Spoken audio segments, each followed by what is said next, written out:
Hello students. तो अभी तक हमने जो है काफी सारी यूनिट्स कवर कर लिए हैं। 2 यूनिट्स आपके रह गए हैं मुस्लिम लॉ के अंदर, जिसके अंदर हम प्रीएम्पशन, जो कि आपका इंपॉर्टेंट होने वाला है, और उर्दू में प्रीएम्पशन को हम कहते हैं शुफा, हक शुफा।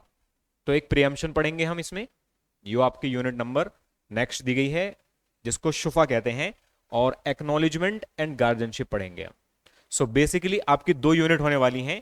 यूनिट 11 जिसमें हम पढ़ेंगे राइट ऑफ प्रीएम्पशन के बारे में, यानी किस तरीके से इस राइट को यूज किया जाता है।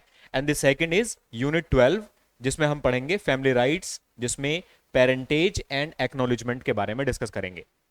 तो इस लेक्चर के अंदर हम 2 यूनिट कवर करने वाले हैं, यूनिट 11 एंड यूनिट 12।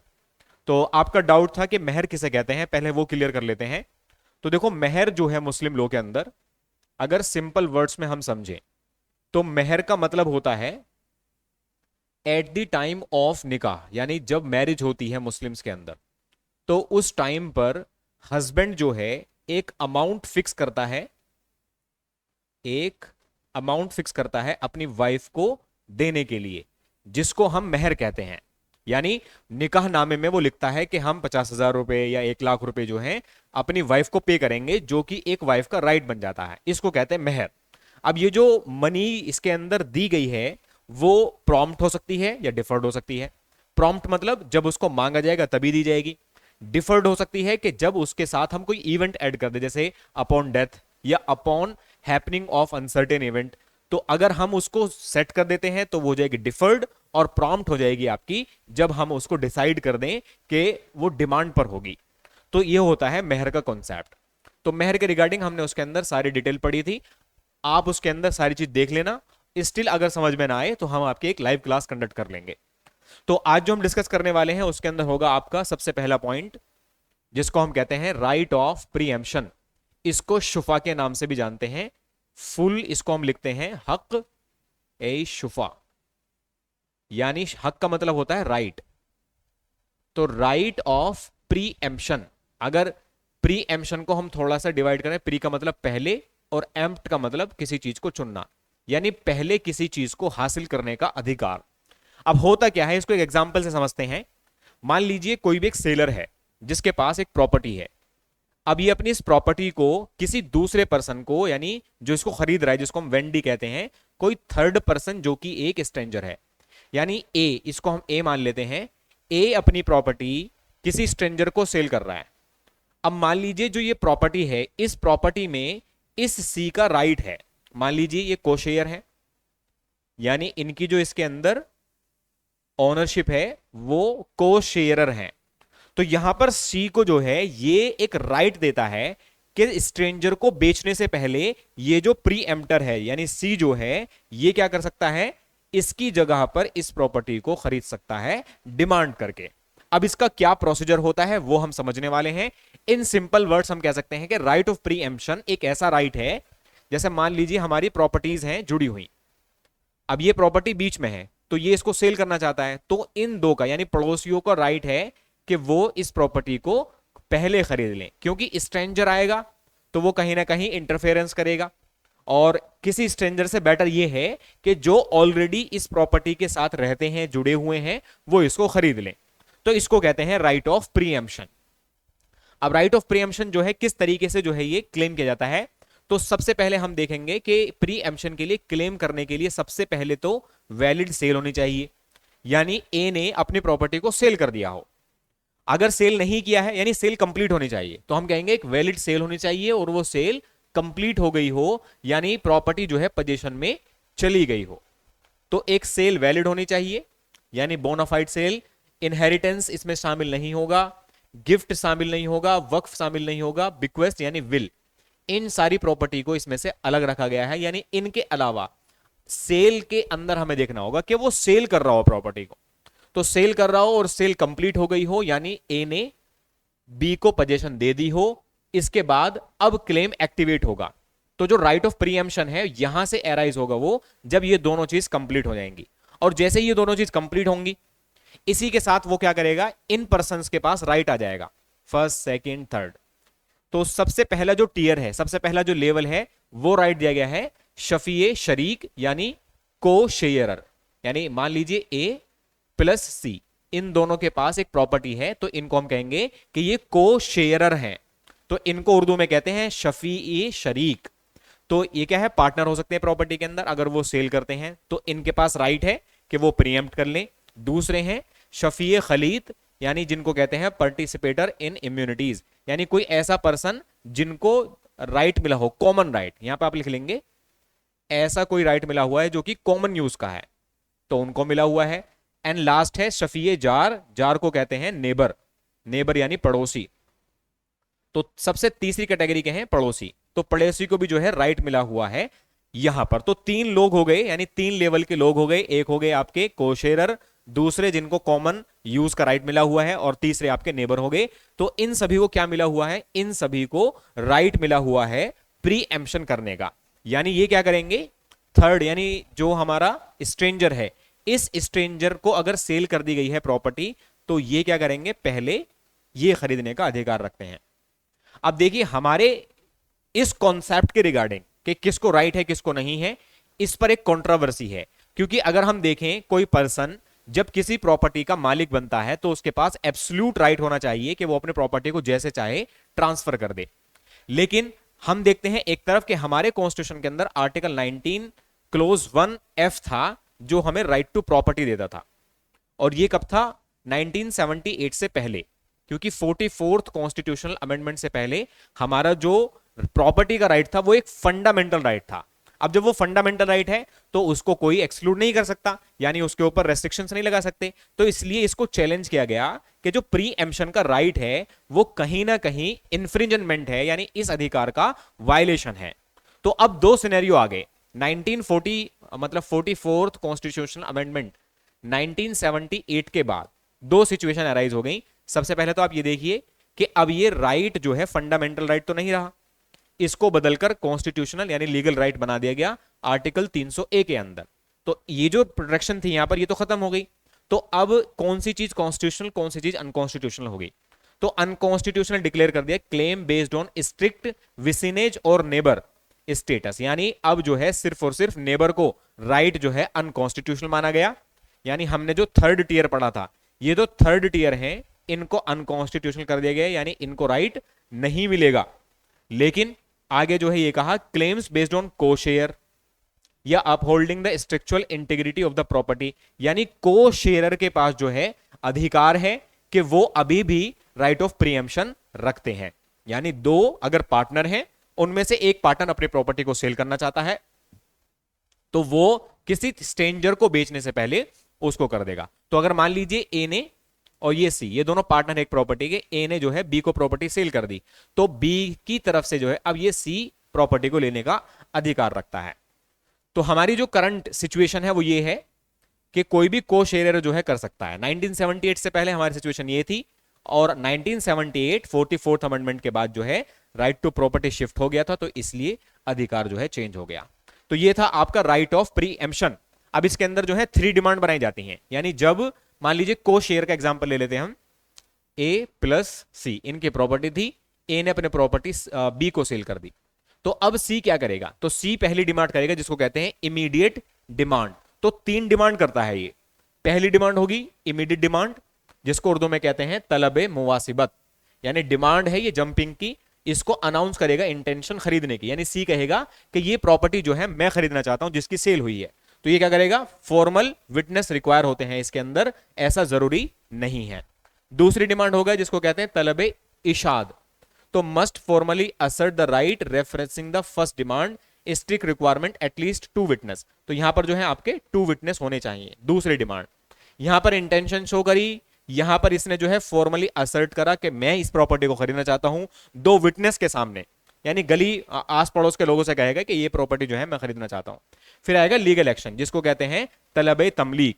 अब ये क्या करेगा, इंस्टीट्यूट करेगा एक फॉर्मल लॉ सूट, यानी 1 साल के अंदर अंदर सेल हुई, सेल होने के 1 साल के अंदर ये सूट फाइल करेगा उस प्रॉपर्टी को खरीदने के लिए, और कोर्ट जो है उसको उस प्रॉपर्टी को ट्रांसफर कर देगी। तो ये था हमारा राइट ऑफ प्री एम्प्शन, जिसके अंदर हमने उसका मीनिंग और किस तरीके से उसकी डिमांड की जाती है इसके बारे में डिस्कस किया। अब देखो एक इंपॉर्टेंट चीज पढ़ने वाले हैं जिसको हम कहते हैं एक्नॉलेजमेंट या गार्जियनशिप। अब 2 चीज पहले समझते हैं इसके रिगार्डिंग सबसे पहले आप देखिए मदरहुड के बारे में और फादरहुड के बारे में। तो देखो मदरहुड को हम कहते हैं मैटरनिटी और फादरहुड को कहते हैं पैटर्निटी। तो देखो मदरहुड तो अगर बच्चे की बर्थ होती है तो उससे डिसाइड हो जाती है कि इस बच्चे की जो मदर है मान लीजिए बी है, तो ये एंटायरली डिपेंड करती है बर्थ पर, मैरिज का स्टेटस कैसा भी हो, मैरिज लीगल हो इलीगल हो, जिस बच्चे को औरत जन्म देती है, फीमेल जन्म देती है, वो उस बच्चे की मां होती है। तो हम कहेंगे कि मैटरनिटी तो आसानी से डिसाइड हो सकती है, लीगल रिलेशन एग्जिस्ट करता है, भले ही मैरिज इरेगुलर हो, वॉइड हो, कैसी भी हो, यानी किसी भी मेथड से अगर बच्चे का जन्म हुआ है वो बच्चे की मां होगी, irrespective validity of the marriage. लेकिन जो पैटर्निटी है, पैटर्निटी स्टैब्लिश होती है एग्जिस्टेंस ऑफ अ वैलिड या quasi valid marriage at the time of conception. और इसके रिगार्डिंग जो है सेक्शन आता है आपका इंडियन एविडेंस एक्ट का सेक्शन 112, जो ये कहता है कि अगर मैरिज के 9 महीने 280 डेज के अंदर जो है लगभग अगर कोई भी बेबी होता है तो उसका जो है फादर माना जाएगा, जब तक कि वो ये साबित ना कर दे कि मेरा एक्सेस नहीं था वाइफ के साथ इस बीच। तो यहां पर ये दोनों चीज आपको समझ, एक हो गया मदरहुड, एक हो गया फादरहुड। तो मदरहुड कैसे डिसाइड होती है, बाय बर्थ, एंड फादरहुड कैसे डिसाइड होती है, वहां पर देखा जाता है कि वो मौजूद था, अगर वो प्रूव ये ना कर दे कि वो मेरा बच्चा नहीं है। अब देखो मुस्लिम लोग के अंदर क्या होता है, मुस्लिम लोग के अंदर एक वर्ड होता है हिजानत, जिसको इंग्लिश में कहते हैं कस्टडी, और एक वर्ड होता है वलीयत, जिसको कहते हैं गार्जियनशिप। तो हिजानत क्या होती है, फिजिकल केयर और and the daily custody of the child. तो प्राइमरीली किसके साथ होती है हिजानत, मदर के साथ, ये ध्यान रखना है आपको। हिजानत जो है प्राइमरीली मदर के साथ होती है, और कुछ सिचुएशंस में जो है 5 साल और 7 साल। तो 7 साल तक जो है मुस्लिम लोग के अंदर जो बच्चे की कस्टडी यानी हिजानत होती है वो मां के पास होती है। तो हम इसको कर सकते हैं कि 7 ईयर्स तक मदर के पास होगी, और उसके बाद जो है फादर के पास जो है इनकी वलीयत आ जाती है। तो ये क्या है, legal representation and management of the minus person and property, जिसको विलायते माल कहते हैं, यानी प्रॉपर्टी के रिगार्डिंग। तो यहां पर क्या था, हिजानत होती है फिजिकल कस्टडी बच्चे की, और वलीयत होती है उसकी प्रॉपर्टी की। तो ये प्राइमरीली किसके पास होती है, फादर के पास होती है, यानी फादर मैनेज करता है मुस्लिम्स के अंदर। अब देखो कभी कभी क्या होता है, हम ये देखते हैं कि कोई भी जो बच्चे की एक्नॉलेजमेंट है उसको हम कैसे डिसाइड करेंगे। तो सबसे पहले हम क्या करेंगे, is there a clear proof regarding the parents marriage. तो अगर मान लीजिए पेरेंट्स की जो मैरिज है उसका प्रूफ है, यानी है, यस, तो proven valid rule of legitimacy माना जाएगा, और जितने भी चाइल्ड हैं तो ऑटोमेटिकली लेजिमेट हो जाते हैं, वहां पर एक्नॉलेजमेंट की जरूरत नहीं होती। यानी सिंपल आप ऐसा समझिए कि मान लीजिए हस्बैंड और वाइफ, इनके बीच वैलिड मैरिज है और इनके बीच कोई भी बेबी का जन्म होता है, तो वो जो बेबी होगा वो लेजिटिमेट होगा। यहां पर इनको एक्नॉलेज यानी इकरार एक्सेप्ट करने की जरूरत नहीं है कि ये बच्चा मेरा है। लेकिन अगर मान लीजिए ऐसा होता है कि इनके बीच जो मैरिज हुई है वो वैलिड नहीं है, यानी क्लियर प्रूफ नहीं है, तो प्रूवन इंपॉसिबल और इलीगल, या फिर या तो शादी इंपॉसिबल है उनके बीच में, या फिर उनके बीच जो शादी हुई है वो मान लीजिए इलीगल तरीके से हुई है, तो वहां पर एक्नॉलेजमेंट जो है वॉइड मानी जाएगी। It can not legalise a non legitimate child. तो कह रहा है कि अगर कोई भी बच्चा नॉन है तो वो उसको एक्नॉलेज कर सकते हैं, अगर अननोन है तो उसको एक्नॉलेज नहीं कर सकते। तो अनसर्टेनिटी, जहां पर अनसर्टेनिटी आए, यहां पर तो क्लियर होगा कि अगर मैरिज इलीगल है या किसी ऐसे रिलेशन में जो इंपॉसिबल है, तो वहां पर एक्नॉलेजमेंट कर ही नहीं सकते, क्योंकि वहां पर बच्चों को नाम नहीं दिया जा सकता। लेकिन अगर अनसर्टेनिटी है, यानी मैरिज वैलिड है नहीं है, क्लियर कट प्रूव नहीं हुआ है, तो उस टाइम पर जो है जो फादर है वो किसी भी बच्चे को एक्नॉलेज कर सकता है, और father can declare the child legitimate in direct proof of marriage. तो यहां पर फादर को राइट है कि वो किसी बच्चे को जो है जिसकी पैटर्निटी जो है अनसर्टेन है, तो वहां पर वो उसको एक्नॉलेज कर लेगा कि हाँ ये बच्चा मेरा है। अब ये करेगा कैसे, तो इसके जो है हमारे इनपुट सबसे पहले क्या होगा, पेरेंटेज इज अनसर्टेन, यानी वहां पर पेरेंटेज जो है अनसर्टेन है कि इसका जो है फादर कौन है, और मैरिज जो है प्रूव नहीं हो पाई कि वो वैलिड है या इनवैलिड है। तो पहले क्या करेंगे, इंटेंशन क्लियर होनी चाहिए, यानी फादर को एक्सप्लिसिटली डिक्लेयर करना पड़ेगा कि ये जो मेरी इंटेंशन है वो एक्सेप्ट करनी है इस बच्चे को। फिजिकल फिजिबिलिटी होनी चाहिए, यानी मिनिमम एज डिफरेंस होना चाहिए 12 साल का कम से come between the father and the child, तो लगभग 12 साल का। अगर मान लीजिए बच्चा 8 साल का है तो +12, तो 12/8 जो है 20 साल का जो है पर्सन 8 साल के बच्चे को एक्सेप्ट कर सकता है। एक्सक्लूसिविटी होनी चाहिए, तो चाइल्ड जो है प्रूव नहीं होना चाहिए लेजिटिमेट चाइल्ड ऑफ अनदर, यानी किसी और के बच्चे का बच्चा नहीं होना चाहिए।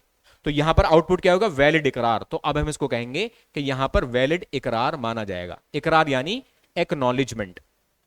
तो एक्नॉलेजमेंट इन सिंपल वर्ड एक ऐसा प्रोसेस है जहां पर एक फादर किसी ऐसी मैरिज में जहां पर वो वैलिड प्रूफ नहीं हो पाई है और अनसर्टेनिटी है कि इस बच्चे का फादर कौन है, तो वो उस बच्चे को एक्नॉलेज कर सकता है, इकरार कर सकता है इन स्टेप्स को फॉलो करते हुए।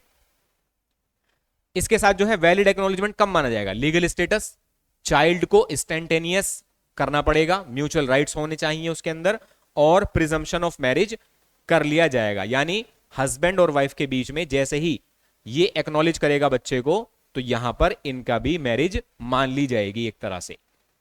अब देखो एक तरीका आता है, जैसे आपने देखा होगा हिंदूज के अंदर लोग क्या करते हैं, एडॉप्शन लेते हैं, और उसके लिए कानून भी बना हुआ है, Hindu adoption and maintenance act. Generally Muslims के अंदर एडॉप्शन नहीं की जा सकती, क्योंकि एडॉप्शन का मेथड ये कहता है कि किसी और के बच्चे को अपना नाम दे देना। मुस्लिम्स के अंदर यह माना जाता है कि जो बायोलॉजिकल बॉन्ड होता है, यानी अगर किसी बच्चे का फादर जो है उसका नाम उसके साथ जुड़ा रहना चाहिए, हम किसी और के बच्चे को अपना नाम नहीं दे सकते, यानी बायोलॉजिकली जो हमारा बच्चा नहीं है हम उसको अपना नाम नहीं दे सकते। लेकिन मुस्लिम्स के अंदर दूसरा कॉन्सेप्ट है जिसको कहते हैं कफाला, और कफाला यह कहता है कि तुम उस बच्चे के खर्चे को, उस बच्चे की कस्टडी को, उस बच्चे की केयर कर सकते हो आप कफाला के थ्रू। लेकिन अब मॉडर्न लॉ क्या कहता है, मॉडर्न लॉ हमारा आता है जुवेनाइल जस्टिस एक्ट 2015, उसने क्या कर दिया, सेक्युलर लॉ पास करा और उसने कहा कि अब एक मुस्लिम भी जो है इंडिया के अंदर लीगली अडॉप्ट कर सकता है किसी भी बच्चे को सेक्युलर इंस्टीट्यूट के थ्रू।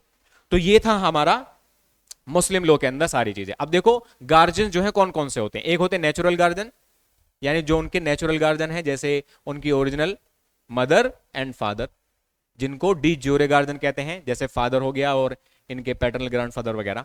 एक होते हैं टेस्टामेंट्री गार्जियन, टेस्टामेंट्री गार्जियन वो होते हैं जिनको नेचुरल गार्जियन अपनी विल के थ्रू चुनकर जाते हैं कि हमारे डेथ के बाद हमारे बच्चों के गार्जियन जो हैं ये होंगे, तो उनको कहते हैं टेस्टामेंट्री गार्जियन। फिर होते हैं सर्टिफाइड गार्जियन जिनको कोर्ट चुनता है। एक होते हैं de facto guardian, de facto guardian इनको कहते हैं फजूली। जैसे एग्जांपल के लिए मान लीजिए किसी के बच्चों के पेरेंट्स की डेथ हो गई, तो ज्यादातर ऐसा होता है कि जो वहां उनके चाचा ताऊ वगैरह होते हैं वो उन सभी बच्चों को संभाल लेते हैं, यानी ऐसा कोई पेरेंट जो फैक्ट में उनको संभाल रहा है, इनफैक्ट प्रेजेंट सिचुएशन में, उनको डी फैक्टो कहते हैं। तो इनके ऊपर थोड़ी सी लिमिटेशन है, इनके ऊपर तो लिमिटेशन नहीं है, इनके पास सारे राइट होते हैं, लेकिन इनके पास लिमिटेशन है कि ये कोई भी चीज, इनके पास जीरो पावर होती है, माइनर की प्रॉपर्टी को सेल नहीं कर सकते, कुछ नहीं कर सकते, यानी इनका जीरो राइट होता है। लेकिन इनके पास राइट होता है कि ये कोर्ट की परमिशन के साथ जो है बच्चे की प्रॉपर्टी को डिस्पोज ऑफ कर सकते हैं। तो ये था आपका यूनिट 11 एंड यूनिट 12। तो आपका मुस्लिम लॉ कंप्लीट हो चुका है। मुस्लिम लॉ के अंदर जो भी डाउट्स हो डाउट सेशन में डाल देना, हम इसी तरह से आपके डाउट्स को रिस्पॉन्ड करते रहेंगे। और हिमांशु एक बार बता देना कि आप जो है लाइव क्लासेस लेने के लिए कौन सा टाइमिंग ठीक रहेगा, उसमें आपके बाकी के सब्जेक्ट को भी कंप्लीट कर लेते हैं, और हम कोशिश करेंगे कि आपके मॉडल आंसर जो है उनके सॉल्यूशन के साथ भी आपको रिवाइज करा दें। आज के लिए इतना ही। जय Hind and all the best for your exams.